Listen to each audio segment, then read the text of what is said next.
Le jour où je me suis fait agresser par une Adjouma en Corée. Pour contexte, quand j'ai vécu en Corée, j'ai eu beaucoup de chance parce que il m'est rien arrivé. Genre, j'ai pas eu d'agression ou de choses bizarres. Bon, après, on était en plein Covid, c'était un autre contexte. Mais quand je suis revenue plus tard pour voir la famille de mon mari en Corée, c'est là qu'il s'est passé un truc. On était à Gangnam avec mon mari, du coup, on se baladait tranquillement. Et d'un seul coup, il y a une Adjouma qui arrive. Vous voyez vraiment l'Adjouma avec la permanente, la doudoune sans manche et tout. Et genre, elle se met à crier quelque chose que je comprends pas. Et elle s'arrête devant moi. Et là, elle me fait un coup de pied. Un coup de pied, genre, j'étais un peu choquée et impressionnée par sa souplesse à la fois.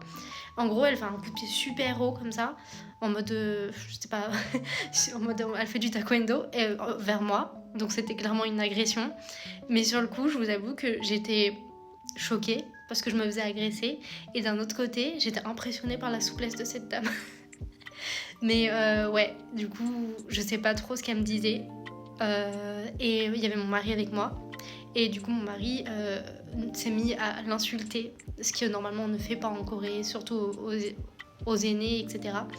Et du coup, elle était complètement choquée, mais elle était encore un peu excitée. Donc on s'est réfugié dans un magasin où on a bien fait 15 fois le tour pour pouvoir sortir tranquille après. Mais ouais, c'était particulier. Alors heureusement, ça m'est arrivé qu'une fois, un truc un peu fou comme ça, mais ouais. Mais n'empêche, quelle souplesse, madame.